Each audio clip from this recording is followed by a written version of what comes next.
Malapit kasi may baby. Kaya train tayo dito.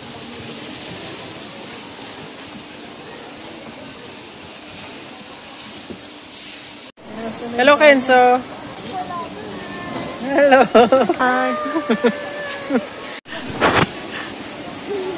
Hindi ko na video kasi nagmumuryot si Adam tapos hawak yung trolley.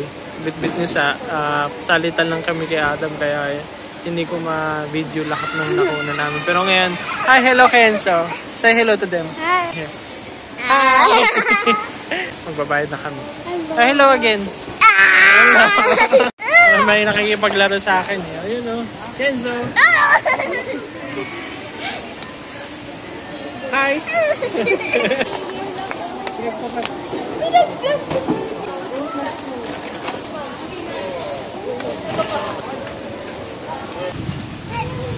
Hi! Ay, hindi sila mag-guys. Ay, nag-guys si Kenzo. Cutie!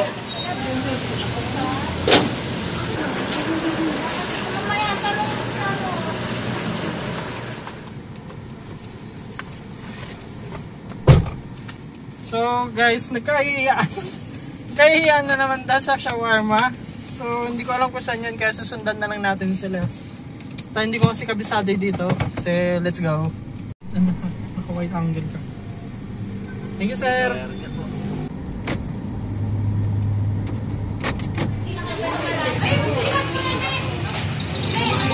Nandito na kami.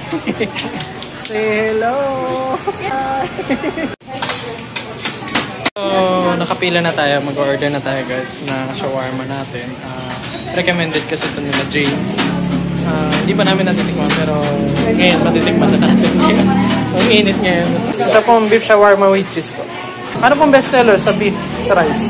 Sa shawarma rice? Pares lang. Sige po yung with rice na po na chicken. So, habang nagwe-wait kami ng shawarma, nag-order muna ako na inumin namin kasi medyo mainit at gusto ni Mrs. So, dumating na yung chicken with rice nila. As in, plain lang siya. Mayroong gulay, tapos fried chicken, and then kanin. Lalagyan mo na lang ng sauce. Ito, hindi ko alam kung anong sauce to. Hot sauce siguro. Garlic. And ketchup. So guys, meron kaming tropa na hindi kumakain ng gulay. Kaya kukunin ko na lang yung gulay niya. Sorry, Lawrence. So, dumating na yung shawarma natin. Isang beef, isang chicken. Kaya titikman natin ito parehas. And yung chicken with rice natin. So, ito meron tayong garlic. And hot sauce.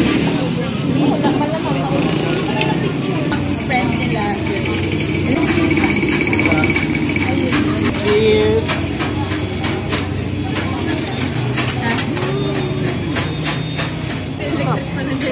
So, tapos na tayo sa rice. Titikman naman natin yung shawarma.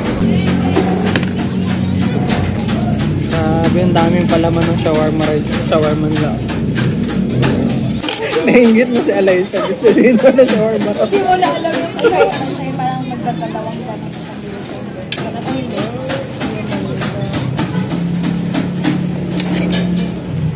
tamis ko to Sarap ng tayo mga sulit.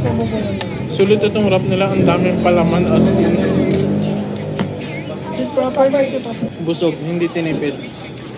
So guys, ito naman beef shawarma.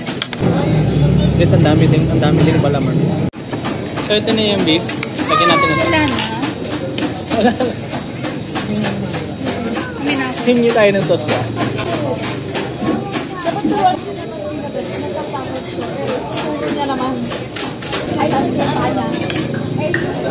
Panalo. Ang daming palaman. Malasa. Mas gusto ko itong beef. Masarap yung chicken kasi meron siyang crunch. Pero itong beef, feel na feel mo. Tara, kain na tayo guys.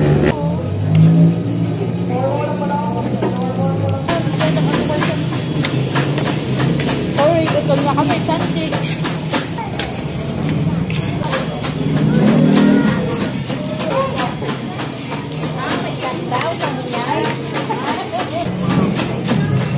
Hindi naabo. Ito lang stress sa atin. No. Ay, hindi natulog ulit. Ito dagay mo sila. Oo, papasok pa. Kaya may nakikita ka dito. Oo, pag ganun tutok talaga eh. Oo. Ay, may friend siya. May friend siya. Kapatid, tapos na kami doon sa shawarma. Yung shawarma, sulit na sulit. Pero mas halagang 100 pesos lang yata. Hanggang ilalim yung laman. Tapos kita nyo, siksik na siksik talaga yung karne niya. Hindi tinipid sa palaman. Tapos yung lasa niya, okay naman din. Hindi siya nahuhuli sa mga trending na shawarma ngayon. Recommended siya, ang sarap. Tapos mura lang yung price nila doon.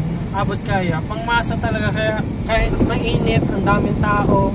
Tapos babalik kami ulit doon nila Lodi. I-recommend ko kay Lodi yun. Kasi mura lang talaga. Nagkayayaan naman ulit kila Eliza. Yun, totoo na kasi magkakape daw kami sa bahay nila. Malapit na kami kila Eliza. Bibili muna yata sila ng yelo. Kaya nandito kami sa harap ng Alpha Mart ngayon. Anyway, nabusog kami doon. Grabe, solid. Siguro update ko na lang kayo. Pahapyo na lang tayo sa coffee namin kila Alay. Kasi gabi na rin, medyo antok na rin kami.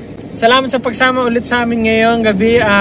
Kita-kits ulit tayo sa next video. Maraming salamat. God bless everyone.